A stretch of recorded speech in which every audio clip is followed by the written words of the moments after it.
I'm still here, it's not the end.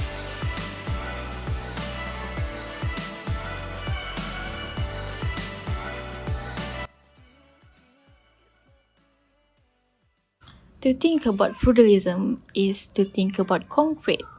Do, do, do, do, do, do, do, do, do, do, do.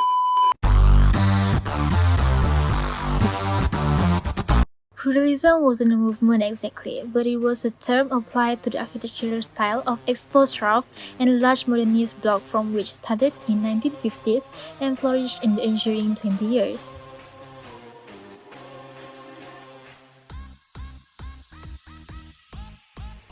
The term brutalism was popularized by British architectural critics of the 1950s, while it's obvious to English speakers that the term was derived from the word brutal, meaning crude or harsh. It also originates from the French words beton brut, meaning raw concrete.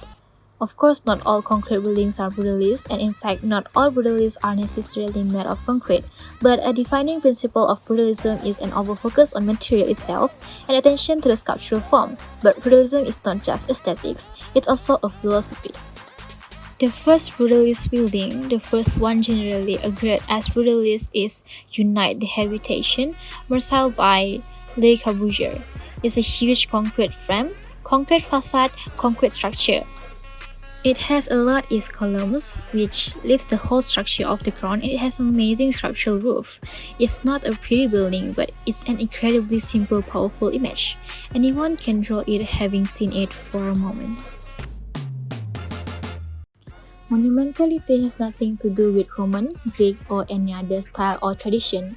It comes into being within the sphere of Napoleonic society, imitating the manner of a former ruling class.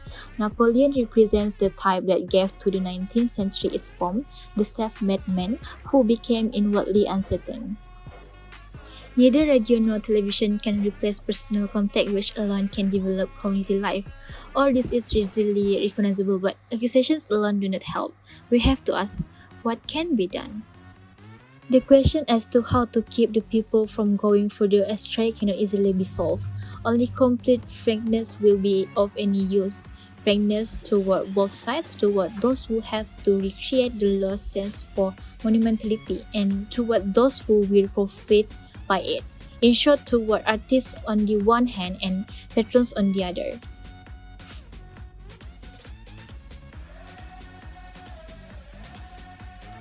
Pop art is one of the most significant art movements of the 20th century that utilized the imagery techniques of consumerism and popular culture. It was developed in the late 1950s as reaction against abstract expressionism and flourished in the 60s and early 70s. This art movement was applied into reproduction of everyday objects, comic strips, and advertisements, developed primarily in the United States and Britain. In the United States, it was linked to the wealth and prosperity of the post-World War II era, and artists of the movement responded to the nation's consumer society, while in Britain it was less brash and had a more nostalgic flavor. Andy Warhol, whose name has become synonymous with pop art, emerged at the same time as Lichtenstein. In the early 1960s, Warhol embarked on a series of portraits of stars including Elizabeth Taylor, Elvis Presley, and Jackie Kennedy. He used his photographic silkscreen printing to create his celebrity portraits, enabling him to reproduce recognizable images already out in public, like publicity shots or tabloid photographs. He often repeats the image multiple times as both a celebration and critique of contemporary culture. But the legacy of pop art and its themes of repetition, daily objects, and mass media lives on beyond art, with endless offshoots and commercial designs appearing in contemporary society.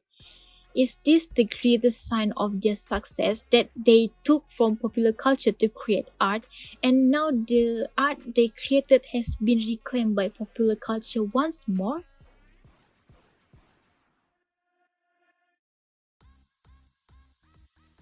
Archigram was a UK-based art and architecture collective that came to prominence the 1960s as part of the burgeoning event avant-garde of the time, it aimed to explore extreme alternatives to urban design as a response to what it perceived to be the dullness and intellectual conservatism of modern architecture.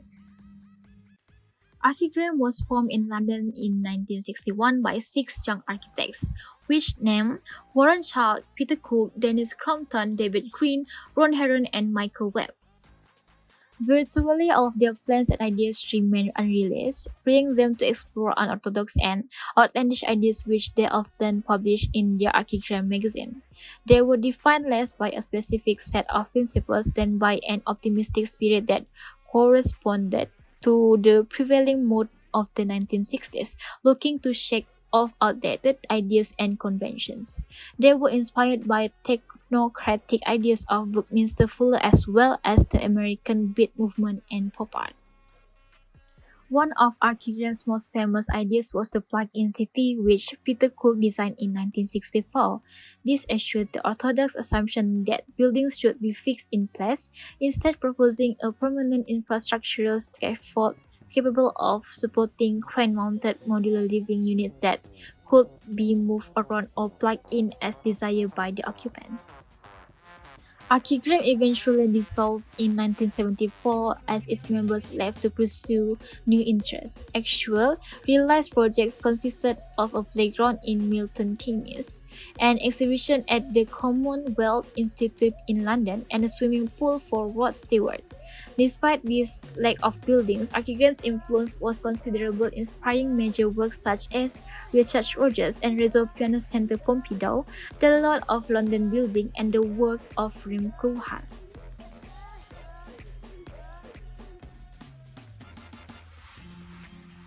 Superstudio was an architecture firm founded in 1966 in Florence, Italy by Adolfo Natalia and Cristiano Traldo in Francia. The two met while studying at University of Florence along with Archigram founder Andrea Bronzi. The two groups first premiered their work in the Superarchitectura in 1966. In 1967, Natalini established three categories of future research: architecture of the monument, and architecture of the image, and also technomorphic architecture. Soon, Superstudio would be known for its conceptual architecture works, most notably in 1969 Continuous Monument, an architectural model for total urbanization. Many of the projects have been originally published in Casabella magazine that range from fiction, storyboard illustration, and photomontage. Some critics say that Superstudio was influential on architects such as Zaha Hadid, Rem Koolhaas, and Bernard Tschumi. In 1978, Superstudio abandoned working as a collective, but its members continued to develop their ideas independently through their writings and in teaching, architecture, and other design projects.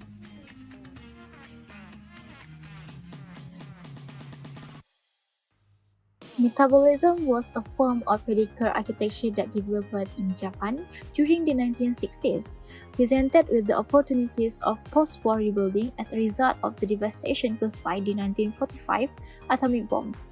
Designers and architects began to put into practice alternative theories and ideas for how cities should be designed. Metabolism represented an urban environment that was responsive, replaceable, and could grow in an organic way. It largely followed the megastructure form that was gaining in popularity with architects and planners at the same time, as a means of addressing the growing populations of urban areas and the rapidly changing lifestyles of the post-war era. The principles of the megastructure were that it had to be modular, capable of extension, and have a framework into which smaller elements could be plugged or replaced. The Japanese metabolists were particularly inspired by University of East Anglia, Figueras, as well as by More Savage Habitat 67 in Montreal. Although many projects failed to get off the ground, examples of the metabolist form include the Metal-shaped SQ New Sky Building in Shinjuku and Nakagin Capsule Tower Tokyo by Kisho Kurokawa.